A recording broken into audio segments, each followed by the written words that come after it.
Hey guys, welcome to Chatty Cathy and Crew. Today's crew member is going to be Miss Tamlin, and the topic is going to be the importance of etiquette. Did I say it right? You said it right. Okay. Good job. The importance of etiquette. Now, mind you, I had to ask her to make sure I said that right. So before we get started, I just want to drive you in on something. Earlier this year, I said that we needed to study the 5 P's. Was proper preparation prevents poor performance.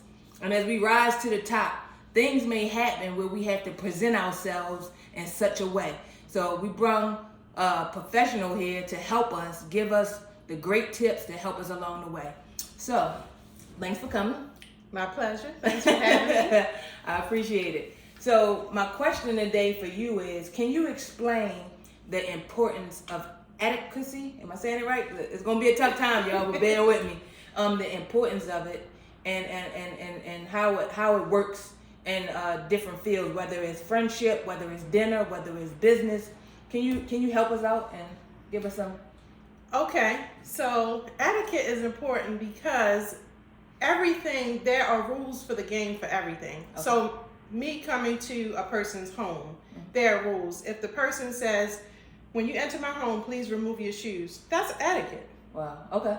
Everything, there's etiquette in everything. So if you go in somebody's home and you use the restroom, proper manners says that you don't go in somebody's cabinets. Okay. Right? Right. So those are the rules of the game that if you don't know, you can offend the person, you can damage a relationship, and you can destroy a friendship by not following different rules of the game. Okay. In business, say you're at a business meeting.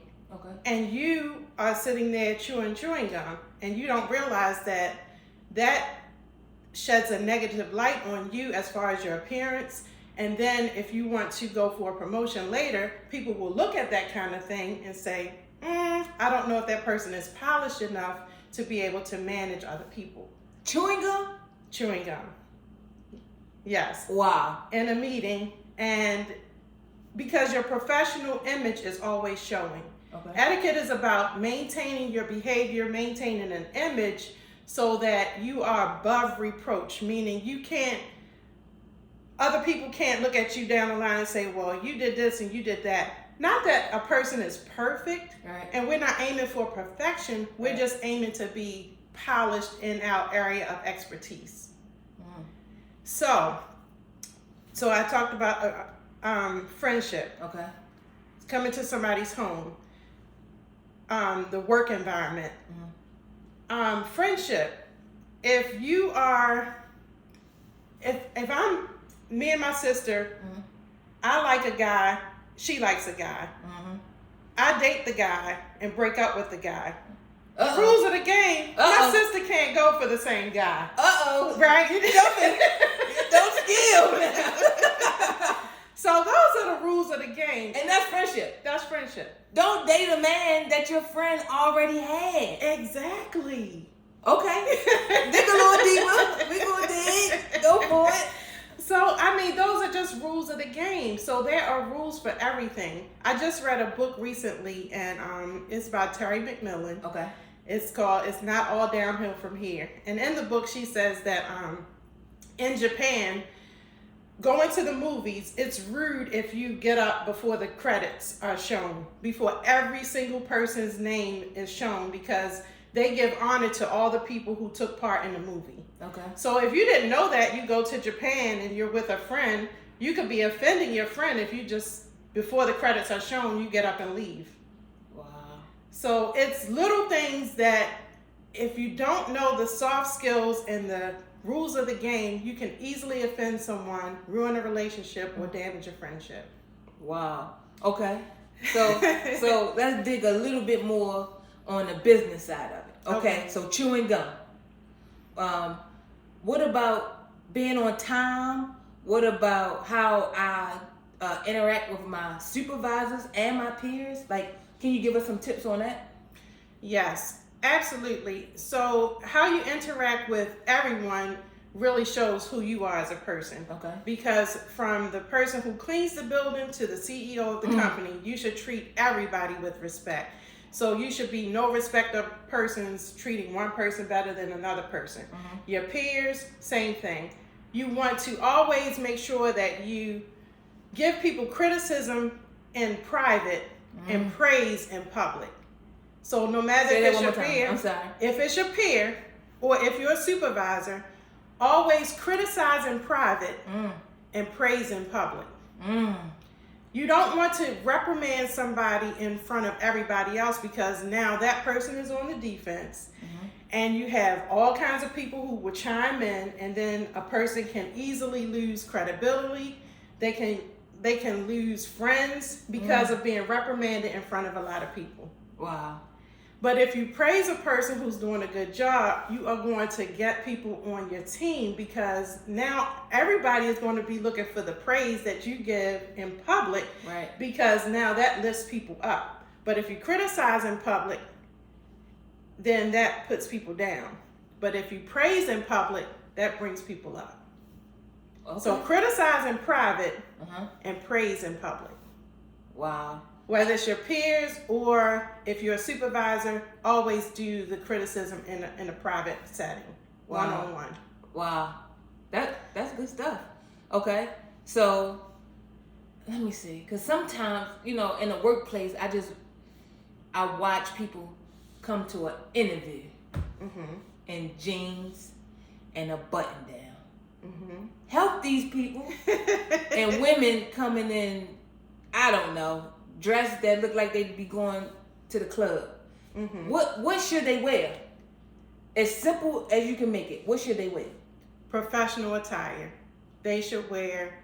Women should stick with pantsuits or dresses that are not super form fitting, like they're going to the club, and they shouldn't have on any heels above 3 inches. So stilettos are not good for interviews unless you're interviewing for a model position or some kind of interview where your appearance is critical for that position. But if you're working in an office environment or some other field, then professional attire just means a dark suit, white top, white shirt, minimal jewelry, and polished shoes and socks that match the shoes, because socks should match the shoes unless you have a serious sock game where you wear argyles and stuff like that. Is that for men? This for men? This part right here? Yes. Okay. That's for men. Okay. Yes. So socks should match the shoes, and shoes should be clean and polished. Everything about you should just speak to the position that you're going for. So professional attire. Ladies, if you wear nails, tips and acrylics and so forth, if you're applying for a position, you should probably forego the long nails for the interview, and then when you get the job, then you can change up. But don't go into the interview with 3-4 inch nails with a lot of colors and flamboyance, because that could ruin your chances of getting the position. Right. That's real fast. I'm gonna drop something funny in there. Every time I go for a job interview, I take my gold teeth out, and then when I get the job, they be looking like, "Hey, we didn't know we was hiring you." Like, okay. Exactly. But okay. Yeah. So just maintain your professionalism going in, because the goal is to get the job. Right. But once you get in, then you can express yourself in different ways. Along the lines, because sometimes they got a criteria of what you can and can't do. Absolutely. And then some people be testing the limits with this whole if the color grow out your hair thing.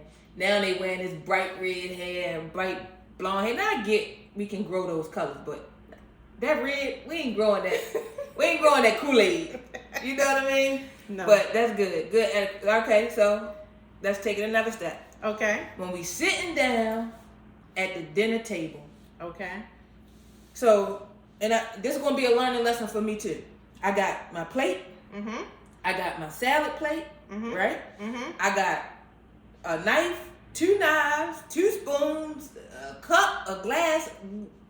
What goes with what? I pick up the smallest fork and eat it and use it the whole time. Don't take my fork when you take everything else. I don't know what go where. I'm leaning over the table to grab the butter. Walk me from start to finish. Okay, I'm going to make it real simple. Go. When you look down at your place setting, okay, remember the BMW.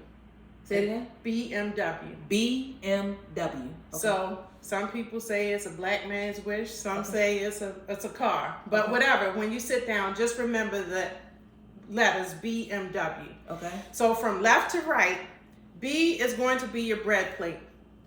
M is going to be the meal plate in the center. And W is for water, wine, and all beverages are on your right. So when you look face down at your plate setting, you got your BMW, your bread plate, your meal plate, and your water.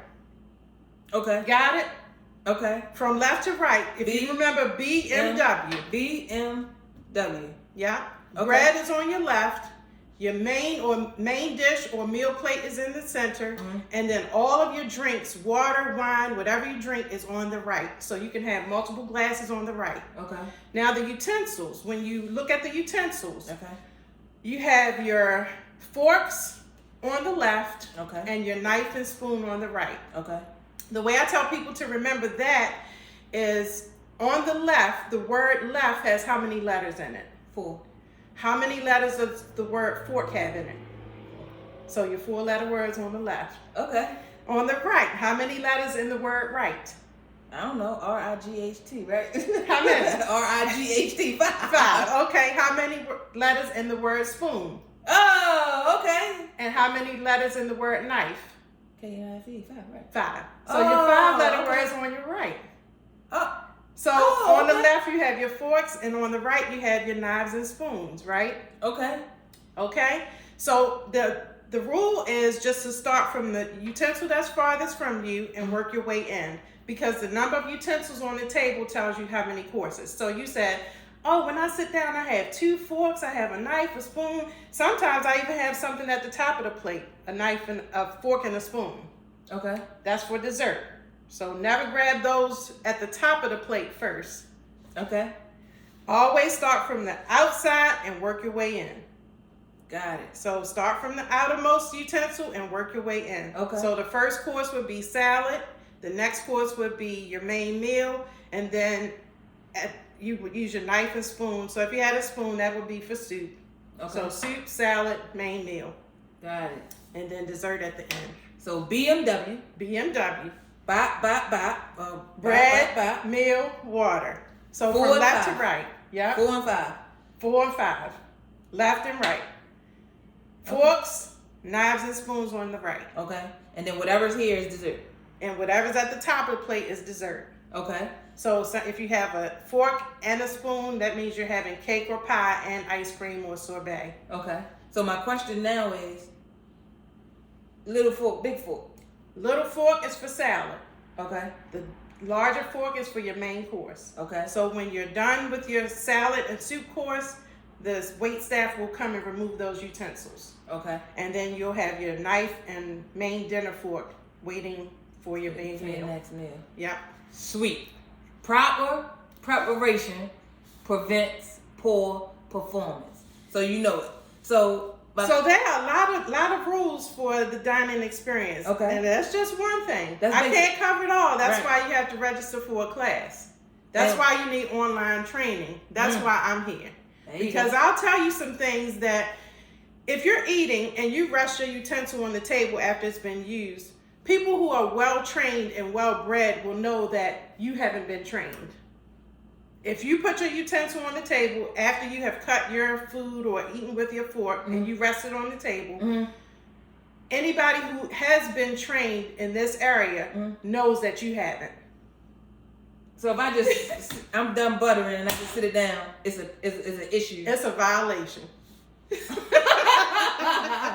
Wow.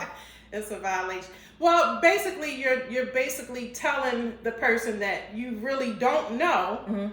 It's no harm in not knowing, but when you know better, you do better. Right.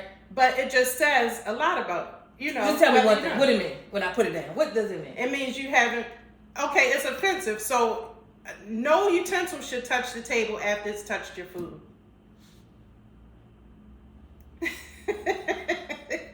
Okay. It should only rest on the plate. And there are rules about when to drink and when to take a drink, and you should have your food chewed before you take a drink and so forth. So I mean, in an hour's time, you can learn all the rules and master the skills that can take you to the next level in your career. That's what's up. That's some good stuff. Because, I mean, you just took me out of here. I had to lay that thing on down, man. That's a lot. Yeah. And it's crazy that we don't learn this coming up. We don't learn it. And should this be taught in a household? Or is this something, you know how you got to do a little more extensive training for certain things? Like, well, I guess the BMW should be taught. It should be taught. Okay. But I never learned it. And the way I got into this etiquette training is my mom gave me a book. It's been over 20 years ago. Okay. It was an old tattered book that she had from the library. And she was like, I'm going to throw this book away. Do you want it? I said, I flipped through it. It was like this thick. And I said, it was an etiquette book. Okay. And I said, you know what, I'll take it. And when I took the book, I started reading through it. I'm like, wow, I never knew this. And just kept flipping the pages. Right. Man, I never knew this. I mean, etiquette for everything. Getting in and out of a car, greeting people, handshakes, interviews, dating. Let me do that real everything. fast. Handshake. Handshake. When I shake somebody's hand, right? Mhm. And anybody that know me, when I shake your hand, or I shake your hand, they walk away saying, she shook my hand. Should I not shake that hard? You shouldn't shake that hard. Let me show you how to shake. Okay. Proper handshake. Okay, proper handshake. The web of your hand should touch the web of my hand. And then we give like 3 firm handshakes. So we should touch the web of your hand touches my hand. Okay. And then about 3 firm handshakes. Okay. That's it? That's it. That's a proper handshake. We don't want the fish, and we don't want to break somebody's hand like you described. Right, okay. You don't want to break somebody's hand. So just firm. So if the web of your hand touches the web of the other person's hand and 3 shakes, that's good. And that's man and woman? That's men and women. So when you go for an interview, you extend your hand, you give a firm handshake. You're not a firm. See? Firm. When somebody firm, I'm like, you gonna remember me. If you don't remember nothing else, you gonna remember this. You gonna remember this handshake. So okay. Yeah. Okay. Cool. Okay. I might tone it down. I mean, it just, I don't know. Well, this day, I mean, with the whole pandemic, we're not shaking hands anyway. Right. So do you have an etiquette tip on that? On shaking hands in the pandemic? Or anything like how should I, when I do so now, I say like, sometimes I'll see people like, hey, you know, but the pandemic killed so much. But, it's just like, hey, and you'd be like, or we'll do fist bumps. Mm-hmm. Is that cool? That's cool. Okay, because it's given the situation. Right. And the rules change. I mean, now we're in this pandemic, so now you have Zoom etiquette. You have people on Teams and Google Meets. So there are rules. Zoom etiquette? It's Zoom etiquette. So you don't want to give me one. Please give me just 2. Just help the people. Okay. Because this is where we hit it. Because clearly we ain't going to dinner no more. So BMW is out the damn window unless you drive it. All right. Go ahead. Man. So Zoom etiquette. Wear something that is solid in color, because when you're on the Zoom meeting, it can make your appearance look fuzzy when you have on stripes or other prints. So in the Zoom meeting, make sure that your background is clear as well. Okay. So we don't want to express our personality, like all of the things we have in our homes, and show that in our backgrounds when we're on the Zoom meetings and Teams meetings, because people don't need to know what's going on. You're the focus, not what's behind you. Okay. So you want your background to be clean and clear as possible. Okay. So your appearance, you want to appear as clear and have good lighting as possible. So avoid a lot of distractions with what you have on and what's behind you. Cool. So those are things. And wear pants. Right. Yeah. So some people come to the Zoom meeting, they have on pajamas, and that's fine, because if you're seen from the top up, that's all that really matters. So maintain, make sure that you comb your hair, you brush your teeth, you come to the Zoom meeting as if you were going to work or whatever meeting you're attending. Cool. That's some good stuff. All right. So I know you have written a book. Yes. I know you have you are a consultant. Please tell the people about you so they can understand your position. Okay. So I am Tamlin Franklin. I am the Etiquette Lady 365 on Instagram. And I am an author and I'm the owner of the Etiquette Consulting Group International. So I'm a mother. I'm a mother of 6. I didn't birth them all, but they're all mine. And I am an engineer by trade. And I have this love and passion for inspiring people, encouraging people, and teaching the soft skills that help propel people to their next. Because in this society, we're now competing with people all over the world. So you want to give yourself the competitive advantage by knowing the soft skills that can take you from mediocre to great. Mediocre to great. Right. Above average. Yes. I like that. Yeah. All right, guys. You heard it here. Thanks again for coming. No, let me stop. I had a question. Okay. In this day and life, okay, how do you get your business when etiquette is not, people don't really care or give too much. You may have a few, I'm not going to say that, but the millennials, they running, they ripping, they not sitting down, they doing everything on a whim. You know, nobody takes the time to prepare anymore. So how do you get your business, or how do you, I guess, get people, you know, that want to come in and learn? What are you doing? Well, initially I was going to schools and colleges and universities and high schools and middle schools and so forth, and teaching the children there, or teaching the young adults or people in fellowship programs. So all over. So Coppin State University, University of Maryland, Friends School, I mean different places all around the city and county and so forth. And people come to me when they want some etiquette training. But now in this society, we have to create online learning because what's happening is a lot of jobs that people have now are going to be phased out. So you have to have a competitive advantage. Artificial intelligence is going to wipe out a lot of jobs in the next 10 years. Oh, yeah. So in order to give yourself a competitive advantage, you need to master soft skills that maybe you haven't learned, maybe you haven't been taught at home or in school, or you want to just amp up what you're already doing. You want to polish yourself. You want to give yourself a polished image. And that is really, really big for me. I really work with people to enhance and polish their image. Wow. So a little bit can go a long way. Yeah, it can. And it's crazy you said that artificial intelligence is going to wipe that thing out. Yes. Yeah, I'm watching it. You know, and it's people, you know, just thinking, oh, a robot can't do this. You wait and see. Oh, yeah. You wait and see. They going to need somebody to control the robot. It ain't you. Right. And there's only need one man to control the millions of robots. You're right about it. So, again. But you want to be the one that they pick for whatever. For whatever reason. Whatever you bring to the table. Man, thank you. I really appreciate that. I learned a lot myself. Good. So, as far as your consulting group, they hit you on Instagram too to get in contact with you about that? Okay, what is that again? Run that one more time. The Etiquette Lady 365. Etiquette Lady 365. Check her out. Help yourself. Help somebody else. Get what you need. Proper preparation prevents poor performance. There you have it. Please like it. If you like the channel, it can send it miles away for somebody else to get this type of information. Thanks again. Thanks for coming. I appreciate that. My pleasure.